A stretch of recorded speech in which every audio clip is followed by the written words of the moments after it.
November 17th, 1558, was not just another day in London, it was the culmination of decades of intrigue, ambition, suffering, and unfulfilled desires that had shaped the Tudor dynasty in ways the world would remember for centuries. Long before the bells of Westminster tolled for Mary Tudor, long before the streets of London whispered, her final name, her life, had been a relentless struggle against forces both within and beyond her control. Imagine a young princess, barely 14, navigating the treacherous waters of a court steeped in suspicion and political maneuvering. A girl whose very body seemed to betray her before the harsh world ever could. Born the daughter of Henry VIII and Catherine of Aragon, Mary inherited more than just a crown. She inherited the weight of religious conflict, dynastic uncertainty, and the unrelenting gaze of history waiting to judge her every action. Her childhood was marked not by playful innocence, but by fear and exclusion. Her mother's devotion to Catholicism and her father's brutal marital politics setting the stage for a lifetime of both privilege and persecution. From the first day, she understood that survival at court meant learning the intricate dance of loyalty and deceit, and that even blood could be a weapon. Mary's teenage years were dominated by the cruel oscillation between hope and disappointment. The death of her mother, the execution of her allies, and the sudden disappearance of her half-siblings cast shadows across her youth, leaving her isolated yet determined to assert herself in a world that had repeatedly dismissed her. By the time she reached adulthood, Mary had already endured betrayals that would have broken most, and yet she carried within her the seeds of a resolute, almost unyielding ambition. When she ascended the throne in 1553, England was a nation teetering on the precipice of religious upheaval. Edward VI's Protestant reforms had reshaped churches and shattered traditions, leaving Catholic England in a fragile, almost clandestine state. Mary's determination to restore her faith was absolute, but so too was the resistance she faced, not just from courtiers and clergy, but from the very people she sought to lead. Her reign, often remembered in history as violent and unforgiving, was in reality a desperate attempt to reconcile belief with governance, faith with politics, and personal longing with public duty. Every decision she made, from the burning of heretics to the intricate diplomatic negotiations with Spain, was weighted by both a profound conviction and a personal vulnerability that few recognized.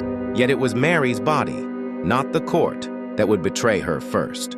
From her adolescence, she suffered from a relentless, physical torment that was invisible to the world but utterly consuming to her. Modern historians suggest endometriosis as the most likely cause, but in the Tudor era, such suffering was not only misunderstood but compounded by crude and often cruel medical interventions. Bloodletting, purgatives, and rudimentary surgical procedures left her weakened and chronically ill, setting a pattern of deterioration that would shadow every triumph and every failure of her life. Her desperation for an heir, for the continuation of her Catholic lineage, was not mere vanity. It was the culmination of a lifetime of expectation, pressure, and unfulfilled desire. Twice she believed herself pregnant, each time ending in public humiliation and private despair, the cruel interplay of hope and betrayal leaving psychological scars that mirrored her physical ones. By the late 1550s, these compounded afflictions became more than a private agony. They were the prelude to her final decline. Swelling in the abdomen, jaundice, and severe pain marked the progression of what modern scholars interpret as ovarian cancer, possibly with metastasis to the liver, alongside the hormonal chaos of a prolactinoma. In a court already destabilized by illness, famine, and political anxiety, Mary's suffering was both intensely private and inescapably public. Those around her, from devoted ladies-in-waiting to skeptical courtiers, watched as her vitality waned, interpreting every symptom through the prism of superstition, faith, or opportunism. Even her closest allies, like Cardinal Reginald Pole, were succumbing to disease, a mirroring of mortality that foreshadowed the end of a Catholic resurgence. She had championed with unwavering zeal.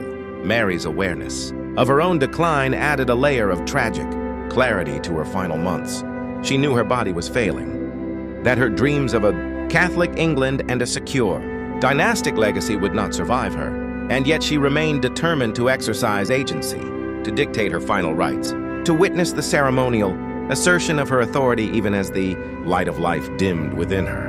Her court diminished to a ghostly few, her letters to Philip II of Spain unanswered, her physicians running the final diagnostics with grim faces. Mary faced the paradox of absolute power and utter helplessness. The inflation of her abdomen, the jaundice, the fevers, and the hallucinations of children and departed loved ones were all both real and symbolic, a reflection of her internal battle and the external collapse of the structures she had fought to maintain. By October 1558, she was moved to St. James's Palace, ostensibly for comfort, yet every room she entered reminded her of isolation and impending death. Her ladies-in-waiting were either gone or distracted. Courtiers had deserted for Elizabeth's court at Hatfield, and even her physicians were beginning to make trips that served political ends more than medical ones. In the privacy of her chambers, Mary grappled not only with pain but with existential reckoning, confronting mortality, unfulfilled desires, and the ghosts of those she had loved and lost. Herein lies the paradox of Mary Tudor, a queen wielding absolute authority over a nation, while utterly powerless over her own failing body, a figure both feared and pitied, a symbol of faith and a victim of circumstance. The stage was set for her final act, a culmination of a life defined by political strife, religious zeal, bodily suffering, and personal longing. And yet, even in this darkness, the seeds of her legacy were quietly taking root as those who would follow, like Elizabeth, observed, learned, and prepared to claim the crown. Part 1 concludes not with death, but with the tension of inevitability, the relentless approach of November 1558, when history and mortality would converge, forcing Mary Tudor to confront the ultimate weight of her crown, the unyielding demands of faith, family, and nation, and the undeniable truths of her own humanity in a way that no chronicles, no political maneuvering, and no public spectacle could ever capture fully. By the time November 1558 arrived, Mary Tudor's court had become a shadow of its former self, a ghostly reflection of power and ceremony, inhabited by those who remained out of duty, fear, or hope of personal advantage. The corridors of St. James's Palace echoed with silence, broken only by the labored breaths of the Queen and the soft whispers of her few loyal attendants. Jane Dorma, Susan Clarence, and a handful of servants moved with cautious precision, tending to Mary's every need while avoiding the collapse of their own. Composure under the relentless pressure of witnessing suffering. They could neither heal nor halt. Outside the palace, London itself was a city caught between panic and resignation.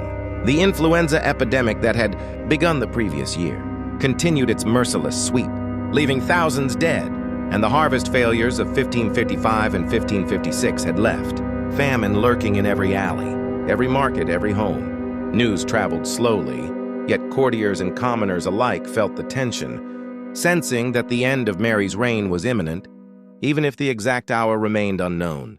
Inside her chambers, Mary's physical deterioration was now matched by her acute awareness of betrayal. Letters to Philip II remained unanswered, his absence a gaping wound not only of affection but of political strategy, leaving Mary to face her mortality with an almost unbearable loneliness. She called for him repeatedly, her attendants forced into deception, offering soothing lies to a queen whose trust had already been stretched thin by decades of disappointment. The physical manifestations of her disease were now impossible to ignore.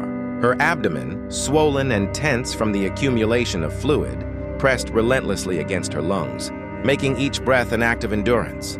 Her skin, jaundiced and pallid, betrayed the dysfunction of her liver, while her fever cycles, spiking to agonizing highs and plunging to chilling lows, reflected the gradual collapse of her body's systems. Her eyes, clouded and increasingly unable to focus, bore silent witness to the world she could no longer see, a world of courtly machinations, whispered plots, and inevitable succession. Cardinal Reginald Pole, the loyal architect of her Catholic restoration, was suffering his own slow decline across the Thames at Lambeth Palace, succumbing to quartan fever, likely malaria, the parallel deterioration of the two most devoted champions of England's Catholic revival was a cruel symmetry that courtiers and historians would later interpret as either divine providence or tragic coincidence. The Queen, despite total blindness and pain, remained conscious, aware, and engaged, issuing commands for her household, dictating her final arrangements, and asserting her authority even as the life within her faltered. Her mental faculties, though increasingly taxed by illness, were not yet extinguished. She engaged in conversations, demanded updates on loyalists and dissenters alike, and clung to the vestiges of control that her failing body threatened to snatch away. Hallucinations and visions became frequent, a mixture of hypoxia, fever-induced delirium, and perhaps the cruel mercy of her mind seeking comfort. Mary spoke of children she would never have, of deceased relatives long gone, and of divine apparitions that seemed to offer solace in her final hours. Jane Dorma's memoirs, discovered decades later, provide chilling insight into these moments. Mary's descriptions were not random. She observed clothing, games, and voices, as if peering through a window into a world just beyond mortality. The subtle interweaving of reality and vision highlighted the tragic intersection of her desires, her faith, and her deteriorating physiology. By early November, the palace had emptied significantly. Over 400 members of her household had quietly departed, many aligning themselves with Elizabeth at Hatfield, the Protestant heir awaiting the crown with careful patience. The abandonment was both practical and symbolic. Courtiers hedged their bets, securing favor in the upcoming regime while leaving Mary to face death with the few attendants still bound by loyalty or fear. Thomas Cornwallis vanished without explanation. Susan Clarence feigned visits to sick relatives while pledging allegiance elsewhere. Even some of Mary's physicians began making trips that served political, rather than medical purposes. In this climate of desertion, Mary's isolation was profound, yet her spirit, bolstered by faith and stubborn resolve, did not waver entirely. Her religious devotion became both refuge and weapon, her prayers for guidance, absolution, and mercy reflecting a lifetime of theological rigor sharpened by fear, desire, and experience. November 10th, 1558, marked the final comprehensive examination by Dr. Thomas Hick. His notes, preserved in the Royal College of Physicians, describe symptoms that would alarm modern practitioners: complete vision loss, jaundice, abdominal distension, fluctuating fevers, and severe organ dysfunction. Each detail speaks to a body besieged by multiple conditions: advanced endometriosis, likely ovarian cancer with liver metastasis, and the effects of a pituitary tumor causing hormonal chaos. The Queen, fully conscious, endured every agonizing symptom, a testament to both human resilience and Tudor-era medical impotence. By November 13th, her hallucinations intensified.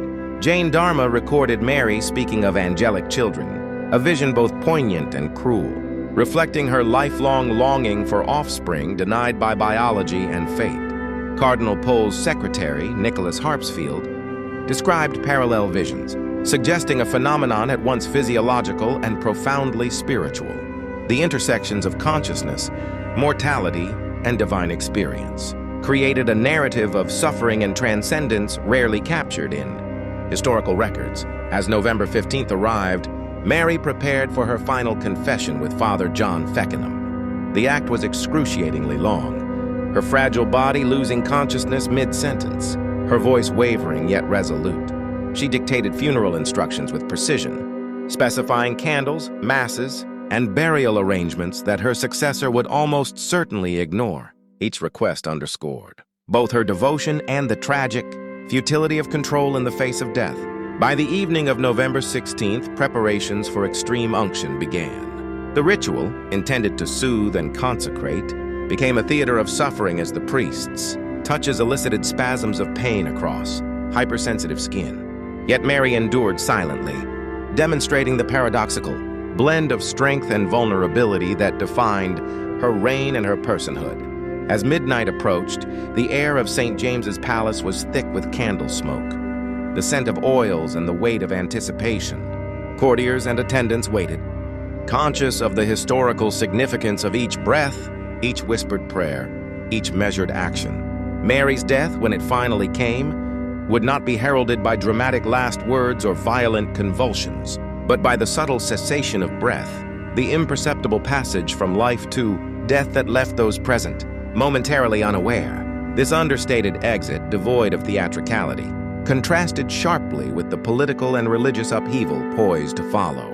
Part 2 concludes with Mary on the precipice of death, her body ravaged, her faith unwavering, her consciousness clinging to divine visions, and the court teetering on the edge of transition. The next days would witness the consolidation of Elizabeth's power, the erasure of Catholic structures, and the rewriting of Mary's legacy. Yet in this liminal space, Mary remained a queen, a sufferer, a woman asserting her presence even in the final hours. The stage is set for the collapse of a reign and the rise of another, the continuation of Tudor intrigue, and the intertwining of mortality, politics, and faith that would define England for generations. By mid-November 1558, Mary Tudor's chambers had become a stage upon which the relentless theater of death played out.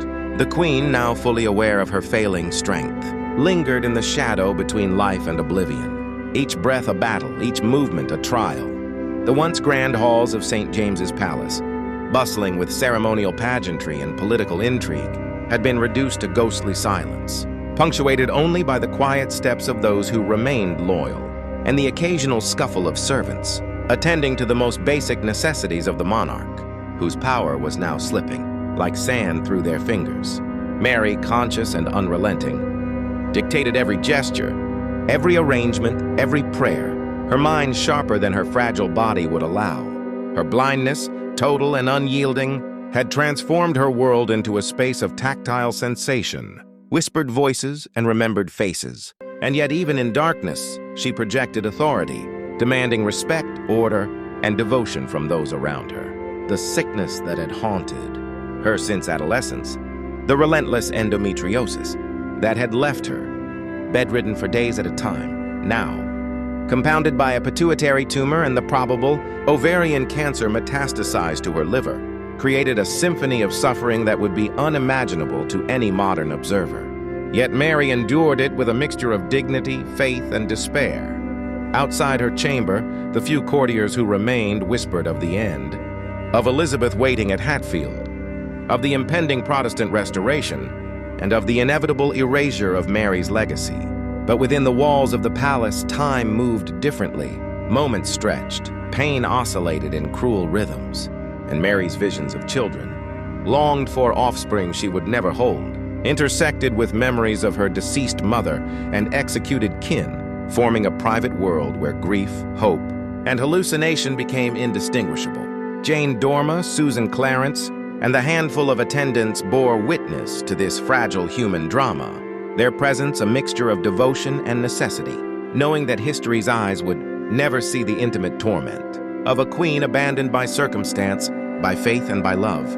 November 15th brought one of Mary's final lucid bursts, as she demanded her confession be completed and her instructions for a funeral meticulously recorded.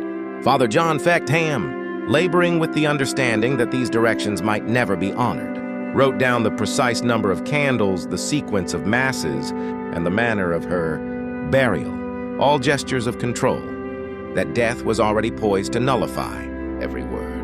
Mary spoke carried the weight of both spiritual conviction and desperate mortality, a queen's attempt to impose order upon the chaos of her body and the betrayal of her court. That evening, her attendants noted her slight smile as she described visions of angelic children playing in ways only she could perceive. Some attributed these visions to the cerebral effects of her failing liver, her pituitary tumor, and the profound hypoxia affecting her brain. Others, however, saw them as divine mercies, moments of grace granted to a woman who had spent her life contending with betrayal, illness, and despair. November 16th saw the commencement of extreme unction, the final sacred rituals that would prepare Mary for the inevitable passage. The priest's hands, anointing eyes, ears, nose, lips, hands, and feet, elicited spasms of agony across her already hypersensitive skin. Yet Mary endured silently, a paradox of suffering and fortitude, of pain and authority. Candlelight flickered across her jaundiced face, and the smoke of incense created an almost tangible haze, making each breath a negotiation between life and impending death. In these final hours, her attendants noted a calm determination in her voice, a clarity of instruction, and an unwavering devotion to her faith that no illness or abandonment could diminish. The corridors, stripped of their usual splendor, were now theaters of anticipation, every whispered conversation about succession, betrayal, and allegiance a subtle reminder of the transient nature of power. Sir Nicholas Throckmorton, stationed outside, awaited the moment history had been poised for, the moment when the Queen's death would signal both an end and a beginning. Even as Mary remained conscious, fully aware of her failing body, her mind clung to visions of what she longed to achieve but could never see realized. The Catholic restoration of England, the security of her dynasty, the love of a husband who had abandoned her in both life and correspondence.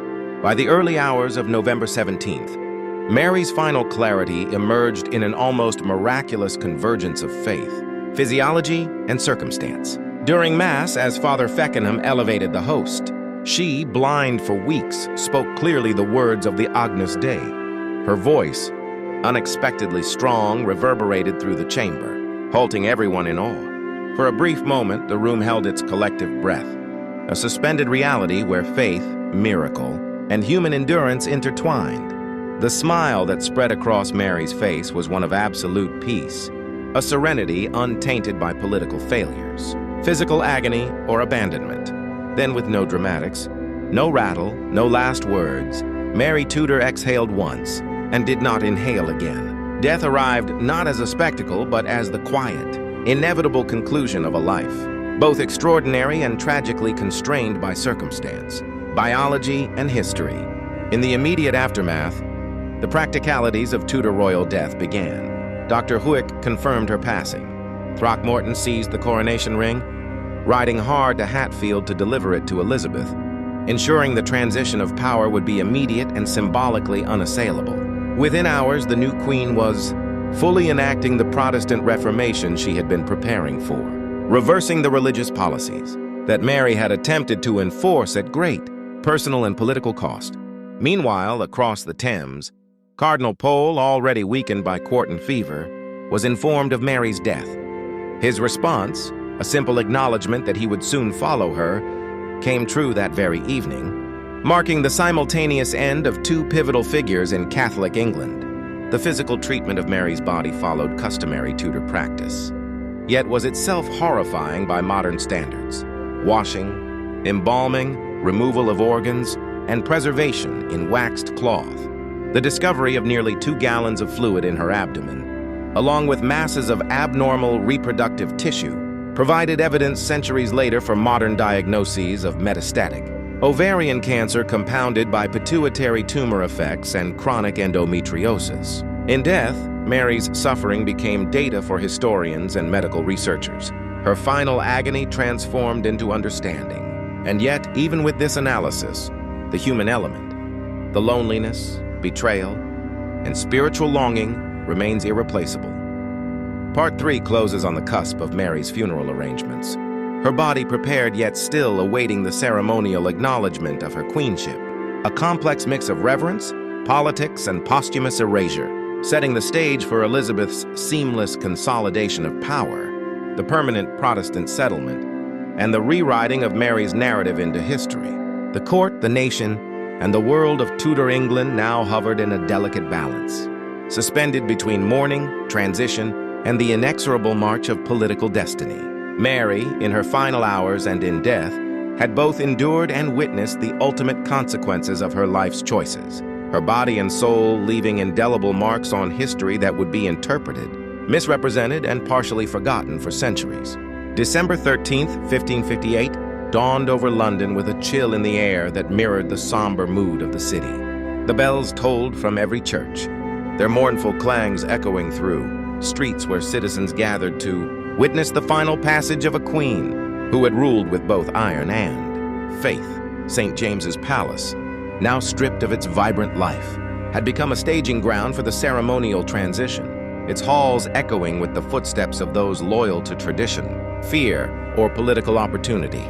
Mary Tudor's coffin, draped in purple velvet and cloth of gold, rested upon a chariot, drawn by 4 black horses whose eyes mirrored the somber gravity of the procession. Atop the coffin lay the eerily lifelike effigy of the Queen, her features preserved in wax with haunting accuracy. the swollen abdomen a stark reminder of her final agonizing illness. Painted eyes, sightless yet commanding, stared into the London sky, silently proclaiming the presence and absence of the woman who had dominated the nation for 5 turbulent years. The streets were crowded with thousands, a mixture of sorrowful subjects, curious citizens, and opportunistic courtiers, all forced to navigate their personal judgments and fears in a single, collective moment.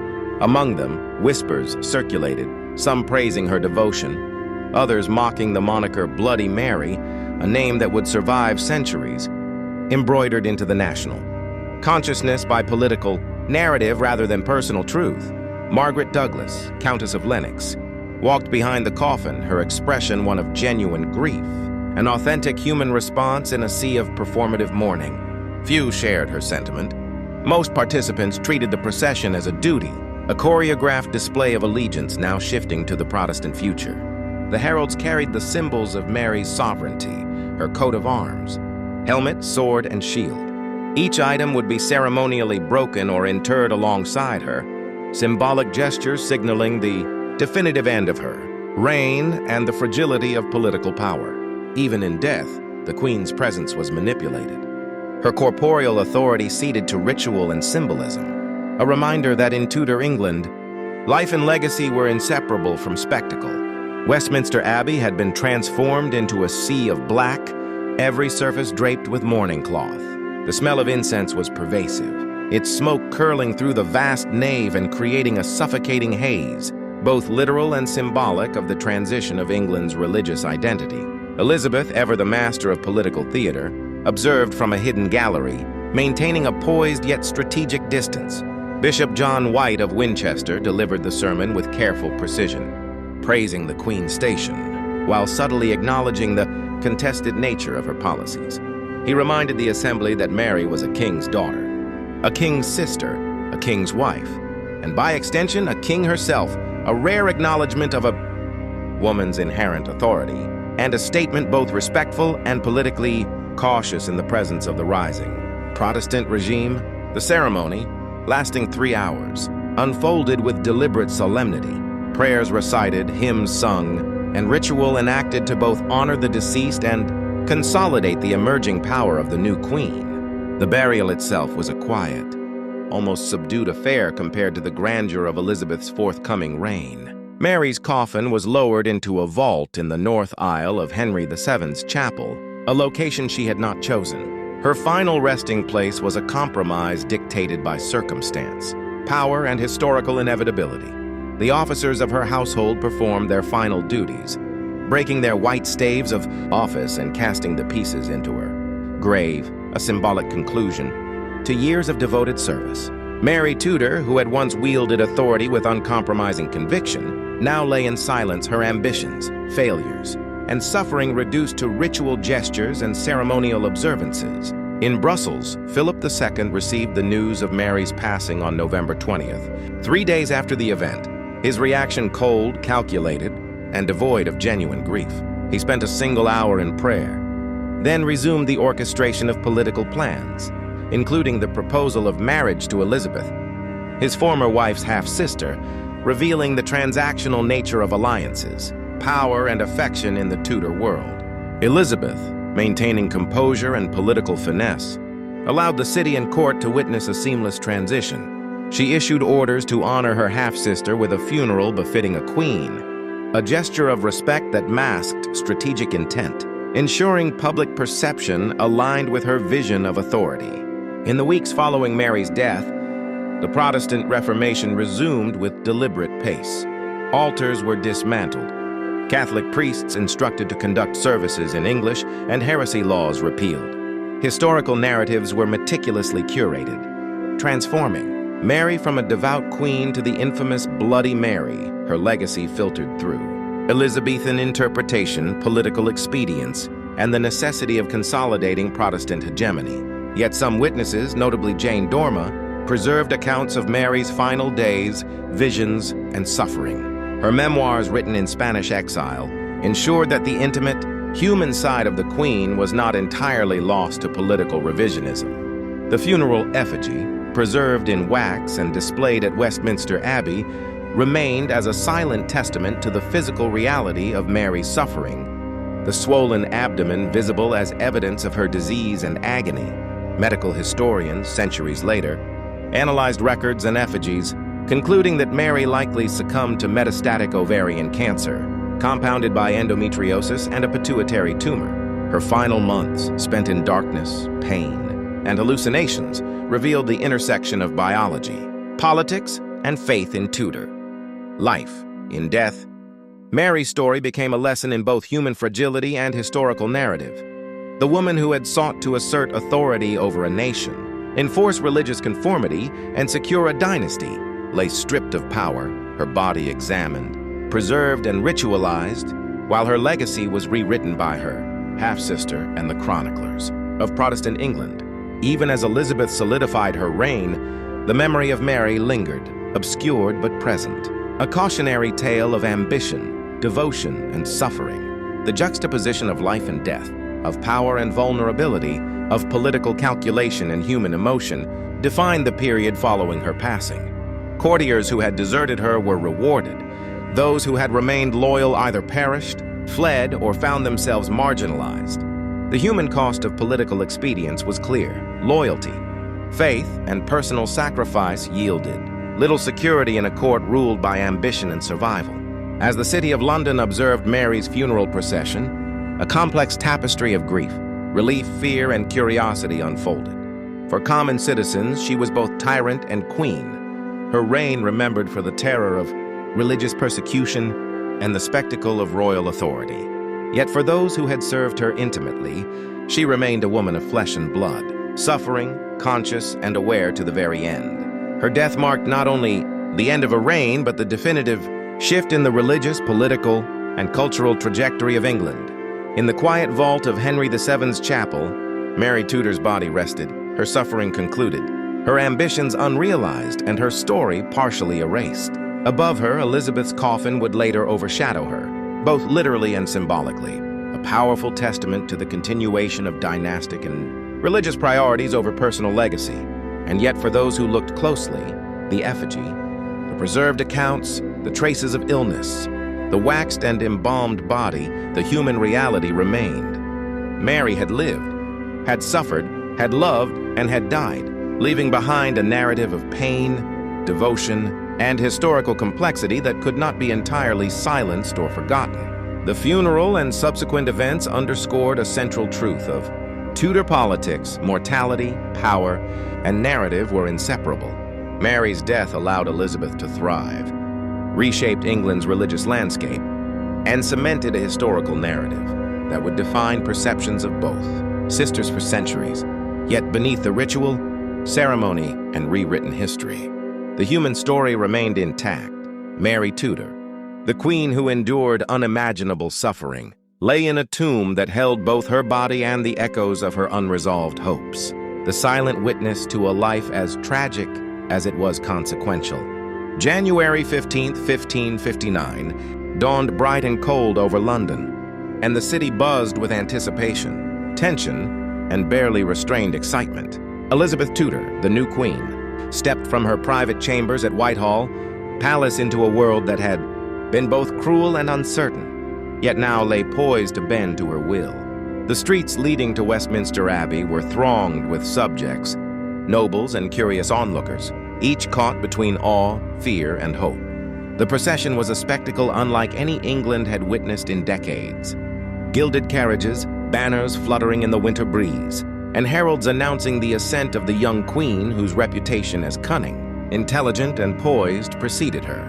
Every gesture, every step, every glance was scrutinized by courtiers and commoners alike. The memory of her half-sister Mary Tudor, the recent Bloody Mary, hung heavily in the collective consciousness, and Elizabeth knew the weight of the crown she now bore was measured not merely in gold or ceremony, but in the expectations, fears, and ambitions of a nation divided by faith and history. Elizabeth's coronation attire, sewn from crimson velvet, embroidered with gold thread, and adorned with pearls and diamonds, symbolized both her wealth and the hope she carried for her kingdom. The crown itself, heavy with precious stones, rested upon her head, not merely as an ornament, but as a tangible embodiment of centuries of political struggle, dynastic conflict, and religious upheaval. Archbishop of Canterbury, Matthew Parker, performed the anointing with solemn precision, pouring holy oil over her head and shoulders while invoking the sanctity of divine authority. The ritual was an intricate dance of religion, power, and politics, a performance that validated Elizabeth's legitimacy in a world still reeling from the violent oscillations between Protestantism and Catholicism. The oaths she swore, both in Latin and English, were broadcast to the city and chronicled for posterity, declaring her dedication to her people, the law, and the Church of England. The ceremony concluded with Elizabeth seated upon the coronation throne, her gaze sweeping the assembly, a mixture of determination, intelligence, and calculated charm shining from her eyes. Her counselors, carefully selected from a balance of old loyalists, skilled diplomats, and reformers, whispered strategy and advice into her ears, yet she listened, absorbed and weighed each word with the precision of a monarch born into an age where missteps could cost not only her throne but her life. Outside, London's streets erupted with celebration. Citizens cheered, vendors hawked sweetmeats and hot drinks, and the cold winter sun reflected off golden banners, illuminating the faces of a population desperate for stability. After years of religious persecution and political turmoil, Elizabeth, aware of both the spectacle and its symbolism, used the moment to consolidate authority. She addressed her people with a carefully crafted speech, mixing humility with assertion, acknowledging the legacy of her predecessors while firmly establishing her intent to govern with prudence, intelligence, and an unyielding will. Her words, though measured, carried subtle declarations of power. She would maintain Protestant reforms, ensure the security of her kingdom, and cultivate alliances that served both England's strategic needs and her personal authority. Behind the ceremony, political machinations were already in motion. Mary's former counselors, uncertain of their fates, maneuvered cautiously, some seeking reconciliation, others plotting to regain lost influence. Foreign ambassadors, particularly from Spain and France, observed Elizabeth with keen interest, calculating the potential ramifications for treaties, marriages, and military engagements. Elizabeth's own advisors, notably William Cecil, recognized the delicate balance required. Assert strength without alienating factions, demonstrate piety without appearing weak, and navigate an international landscape, rife with Catholic monarchs who viewed her Protestant reign as a direct challenge. Within months of her coronation, Elizabeth's reign was marked by careful, deliberate decisions. Parliament convened to repeal Catholic statutes, restore the Act of Supremacy, and solidify the monarch's authority over the Church of England. Bishops loyal to Mary were replaced, altars destroyed, and Latin masses banned. Yet the Queen ensured reforms were implemented gradually, avoiding overt chaos while signaling decisive leadership. Elizabeth's intelligence network, cultivated through a network of spies, informants, and loyal courtiers, allowed her to monitor threats, conspiracies, and dissent with precision. She understood the duality of power. A crown can command loyalty, but fear and manipulation often dictate survival. Despite the splendor and public adoration, Elizabeth bore the personal weight of the crown in silence. Each decision, whether diplomatic, military, or religious, was a calculation, every move scrutinized by those who would judge failure more harshly than success. The Queen's private moments were few and fraught with tension. She met in shadowed chambers, exchanged letters with foreign dignitaries, and listened to confidants while masking her emotions behind the composed visage of royalty. Elizabeth was acutely aware that her gender, youth, and relative inexperience made her vulnerable, yet she transformed these perceived weaknesses into instruments of strategic advantage. She cultivated an image of grace, intelligence, and measured charm, a persona that disarmed potential rivals and inspired loyalty among subjects who might otherwise doubt her authority. Meanwhile, the ghost of Mary's reign lingered, a cautionary reminder of the fragility of power.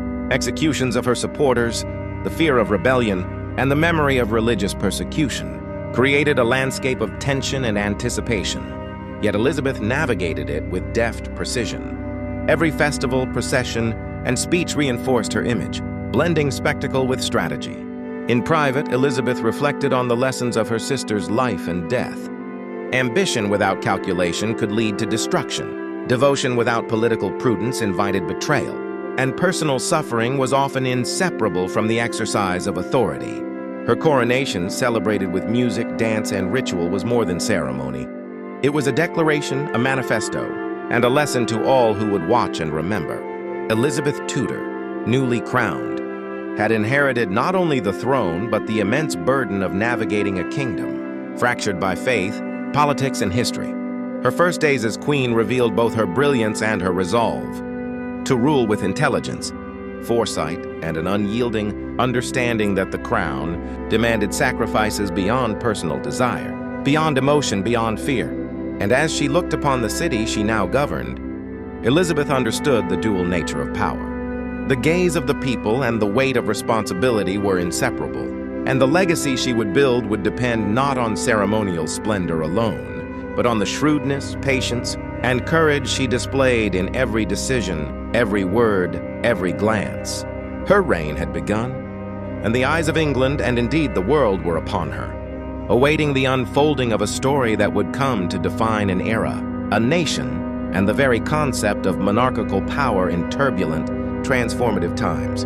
The early morning fog of London in late November 1558 clung to the narrow streets like a shroud, a silent witness to a city teetering between life and death. Rumors of Queen Mary's declining health had long traveled faster than the royal dispatches themselves, and now, just days after her passing, the capital felt almost eerily subdued. Those who had survived the influenza epidemic of the past year walked cautiously, their eyes haunted not only by sickness, but by the knowledge that England was about to change forever. The shadow of her death stretched over the city, thickening with every silent toll of a church bell and every whispered conversation about the impending succession. At St. James's Palace, the corridors remained quiet, almost as if the walls themselves were mourning. Candles burned continuously in the Queen's chamber, their smoke curling into the vaulted ceiling, marking the space where Mary had spent her final hours, writhing in pain and clinging desperately to visions of children she would never hold. Servants still lingered, not from loyalty, but out of a need to witness history's weight firsthand. Jane Dormer, who had stayed with her mistress until the very end, sat in a dim corner, her hands folded tightly in her lap. Her eyes, swollen from tears she could not shed in the presence of strangers, traced the contours of the empty bed, remembering Mary's whispered words, her pleas for Philip, her moments of lucidity, and her long stretches of agonizing silence. The effigy that had been prepared, a likeness of Mary in crimson velvet, abdomen carefully molded to match her final suffering, stood nearby, a grotesque but precise memorial to the body that had endured so much. Outside the palace, courtiers moved with a strange mixture of fear and urgency. News of the Queen's death had begun to filter through the streets and into the noble houses, and already factions were forming, some professing loyalty to Elizabeth, others hesitant, fearful that openly abandoning the late Queen might bring retribution from her remaining supporters. At Hatfield House, Elizabeth's careful composure was a study in deliberate restraint. She read letters, marked dispatches, and gave orders, all while maintaining the appearance of patience and poise. Elizabeth had been preparing for this moment for years, and yet, in the hours immediately following Mary's death, there was a quiet tension she could not entirely mask. Every action she took, every word she spoke, had to convey authority without alienating potential allies.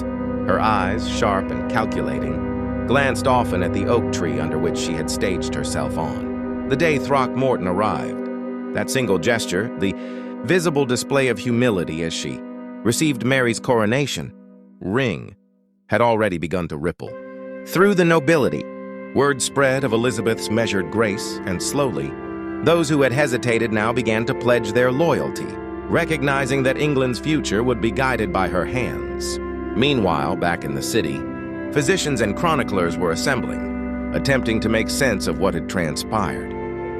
Dr. Thomas Hewick, weary from decades of service and increasingly convinced of the cruel limitations of contemporary medicine, reviewed his notes on Mary's decline once more. He compared observations with Dr. Owen and Dr. Caesar, meticulously discussing each symptom. The fluid in her abdomen, the discoloration of her skin, the blindness that had overtaken her, and the tumor that had likely masqueraded as a pregnancy for years.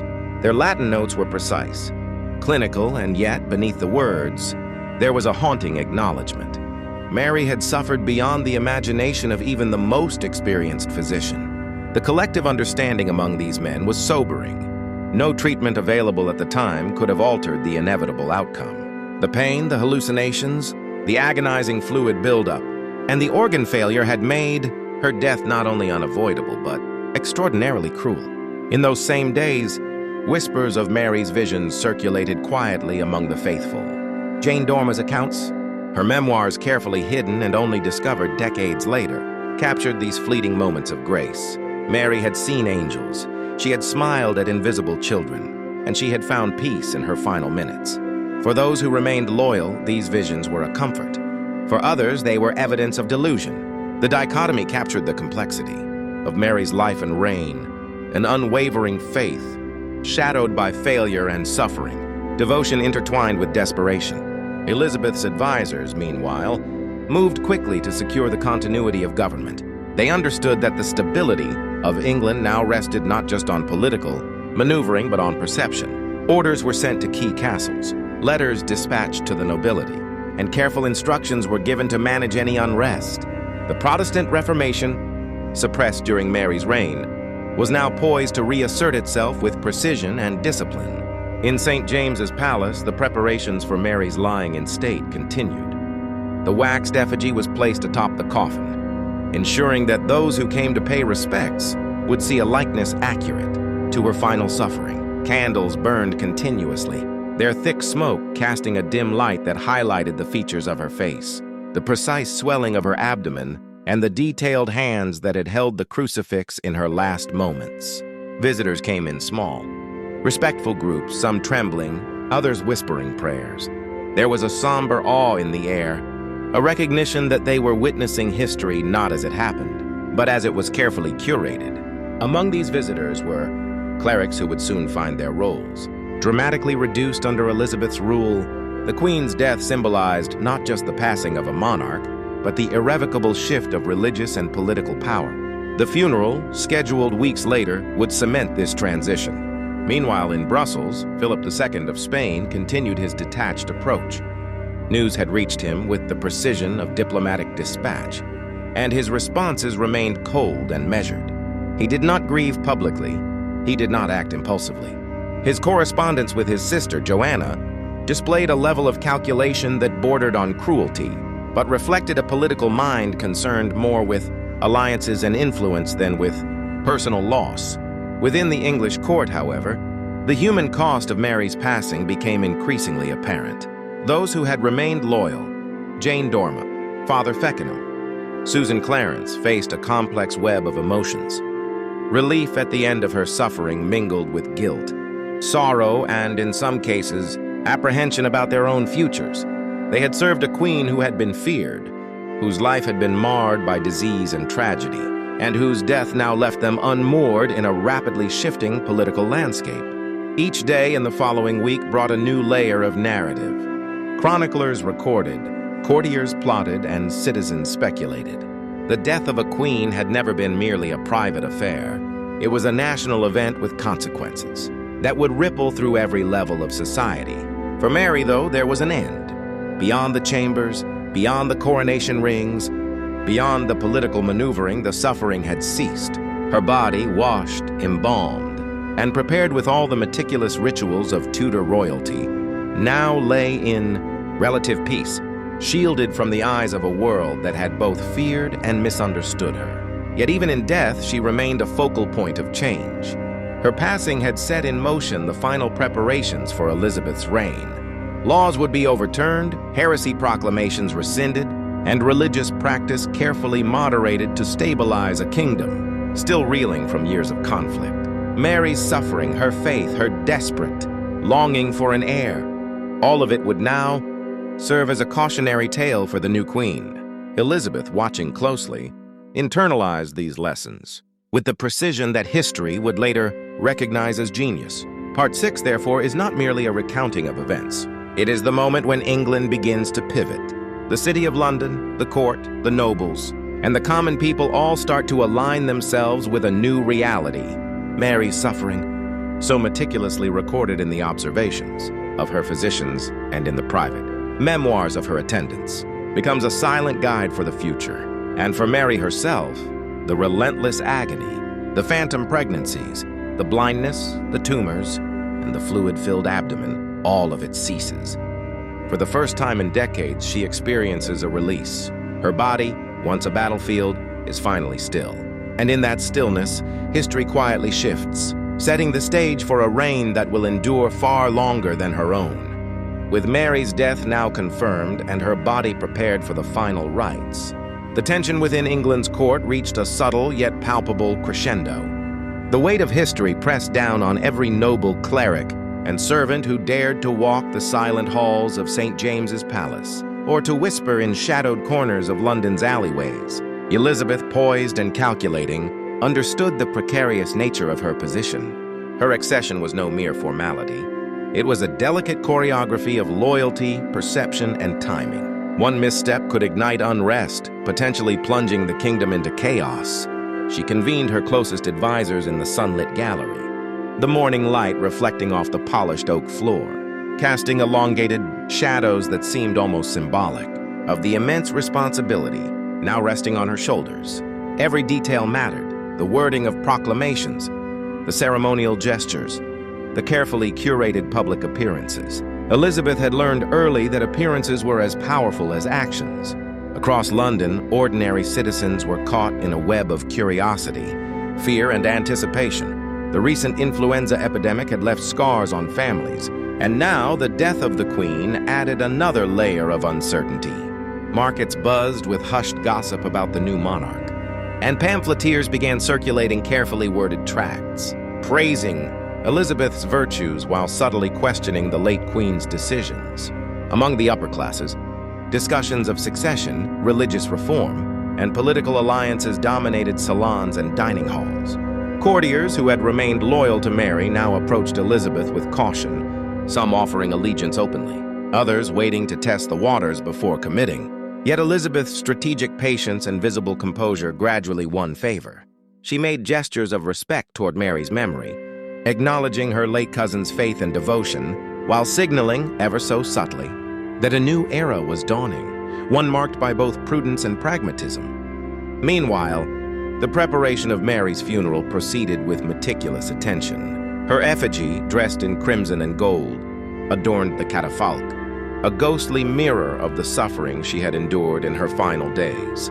Candles surrounded the coffin, their flickering flames casting shadows across the chamber that seemed to dance in mourning. Servants and clergy alike whispered prayers, reciting passages from the Book of Common Prayer, while chroniclers carefully documented every detail, knowing that these records would shape England's understanding of the late Queen for generations.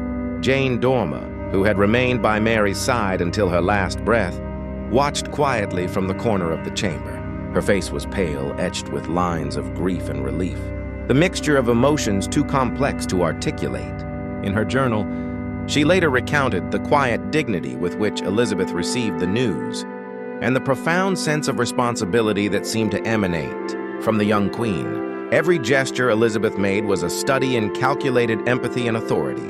The religious landscape, which had been so fiercely contested during Mary's reign, now began to realign. Protestant ministers, once suppressed, cautiously re-emerged, their sermons carefully crafted to avoid inflaming tensions. Catholic sympathizers, aware of the shifting power dynamics, found themselves navigating a delicate balance between loyalty, survival, and discretion. Among the common people, the news of Mary's death mixed with superstition and rumor. Some whispered that the late Queen's suffering had been a punishment.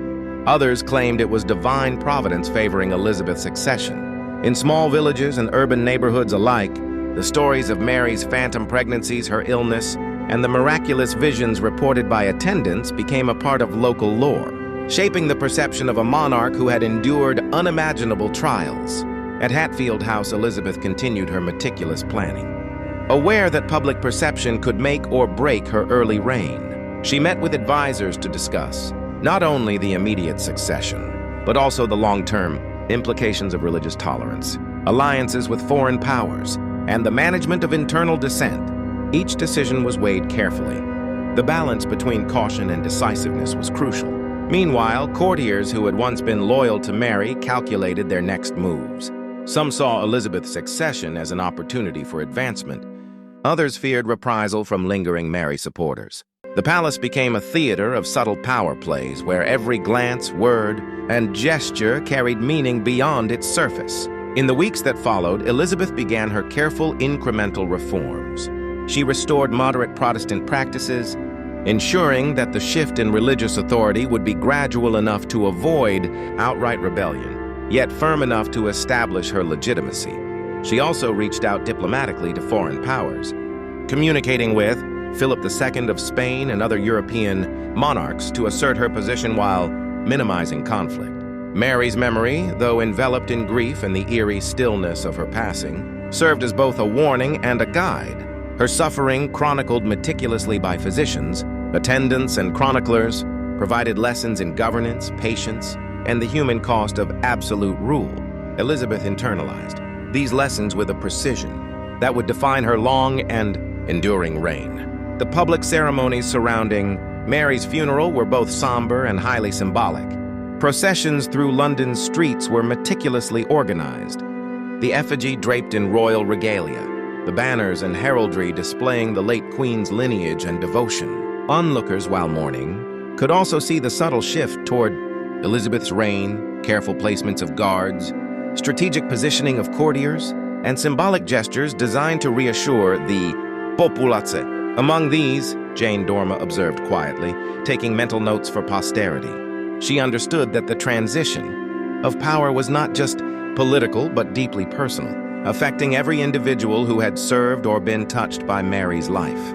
Meanwhile, Elizabeth's first proclamations as queen set the tone for a new era. She emphasized unity, careful moderation, and religious tolerance, messages that resonated with both the nobility and the general populace. The lessons from Mary's reign, both in terms of political strategy and human suffering, informed every word, gesture, and decision. Part 7, therefore, is a turning point, a bridge between the agonizing conclusion of Mary's life and the dawn of Elizabeth's calculated and enduring rule. The past lingers heavy and instructive, while the future begins to take shape, guided by a young queen who has learned from both the triumphs and tragedies of those who came before her. The stage is set for a reign that will outlast the fears, superstitions, and conflicts of the preceding era, and Elizabeth stands at its center, poised, vigilant, and fully aware of the lessons history has imparted. The final chapter of this saga begins with London shrouded in the gray mist of early winter. St. James's Palace, once filled with the tremors of Mary's suffering, now stands quiet, almost reverential, as Elizabeth consolidates her rule. The corridors echo with the absence of the late queen, the shadows of those who served Mary fading into history. Elizabeth, seated beneath the high windows of the Privy Chamber, contemplates the enormity of the responsibility she now carries. She knows the eyes of Europe are upon her. Every action will be scrutinized, every decision dissected, every gesture interpreted as either strength or weakness. For years she has observed Mary's reign, its zeal, its failures, its human cost, and internalized its lessons with surgical precision. While Mary's death was final, its impact lingers, both politically and emotionally. The court still whispers about the final days of the late queen, her agonies, her visions of children, and the miraculous clarity she experienced during Mass. Jane Dorma's memoirs circulate in select circles, a secret testament to the depth of Mary's suffering and humanity. These accounts, though suppressed, inform a few key advisors about the dangers of extremes, fanaticism, and isolation at the pinnacle of power. Elizabeth's first months as queen are marked by deliberate restraint. She reverses the heresy laws, permits moderate Protestant worship, yet allows Catholic symbols to remain privately, understanding that overt suppression could ignite unrest. Her intelligence network, honed over years of careful observation, identifies potential threats, including nobles who had benefited, from Mary's reign and might resist the new monarch. Yet Elizabeth balances vigilance with diplomacy, demonstrating that power need not always be wielded through force. The memory of Mary haunts her not in superstition, but as a study in the consequences of unchecked emotion, unbridled faith, and political miscalculation. Elizabeth's daily routines, her reading, her council meetings, her correspondence with European leaders, reflect a queen shaped by observation, survival, and prudence. She carefully stages public appearances, knowing that her presence, her posture, and her words project authority, while her predecessors had relied heavily on displays of brutality or devout submission. Elizabeth wields subtlety as her most potent weapon. Outside the walls of power, England's citizens adjust to a new reality. Priests deliver sermons that cautiously navigate between tradition and reform. Markets hum with cautious optimism, though whispers of Mary's final agony linger in taverns and homes. A reminder that even queens are mortal and even power has limits. The funeral effigy, now displayed in Westminster Abbey, continues to bear witness to Mary's suffering. Visitors gaze upon the swollen abdomen preserved in wax, a haunting testament to the queen who lived, suffered, and died in agony. Scholars and physicians, centuries later, examine these remnants, deciphering symptoms that illuminate a story of disease, trauma, and resilience, providing insight into the harsh realities of Tudor medicine. Meanwhile, Elizabeth's policies unfold gradually, deliberately. Her religious reforms are incremental, balancing Protestant authority with tolerance for Catholic practice in private, a strategy that maintains stability while securing her power. Diplomatically, she navigates the intricate web of European alliances, carefully managing Philip II's lingering influence while cultivating new relationships that ensure England's security. Internally, she strengthens her council, rewarding loyalty, punishing subterfuge, and cultivating a sense of unity among her advisors. Those who had abandoned Mary, like Thomas Cornwallis or Sir Nicholas Throckmorton, now find themselves working under Elizabeth, their allegiance shifting as survival demanded. Elizabeth tolerates their presence, recognizing that experienced courtiers, even if opportunistic, are essential for smooth governance. Yet the personal shadow of Mary's reign remains. The echoes of Mary's suffering, her blindness, her agonizing final months, and the abandonment by those she trusted all serve as a silent warning. Power comes with immense responsibility, and cruelty or fanaticism yields only isolation and eventual defeat. Elizabeth internalizes these lessons with meticulous care, her character forged in contrast to Mary's tragic narrative. Years later, historians examining this period note the stark divergence in approach. Where Mary burned, Elizabeth negotiated.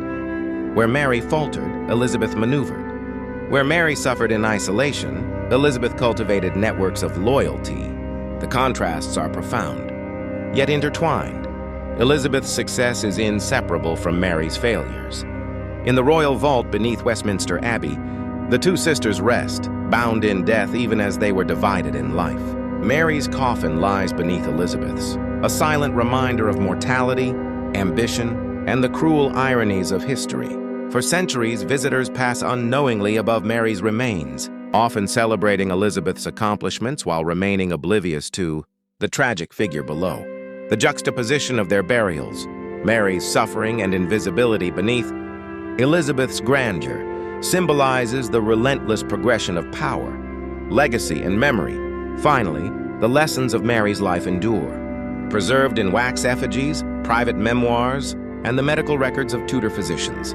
They serve as enduring reminders that rulers, regardless of title, are human, capable of cruelty, vulnerability, and profound suffering.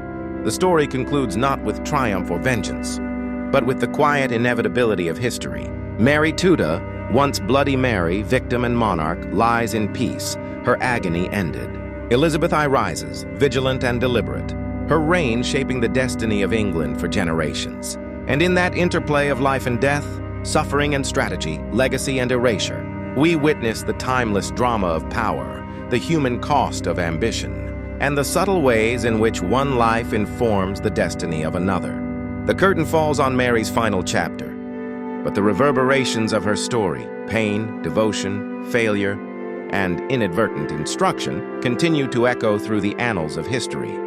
The sisters who could not reconcile in life are forever entwined, their narratives inseparable in the story of a nation. And so, as London moves forward under Elizabeth's measured hand, the memory of Mary Tudor lingers, silent, shadowed but indelibly present, reminding all that even in death, history's lessons remain,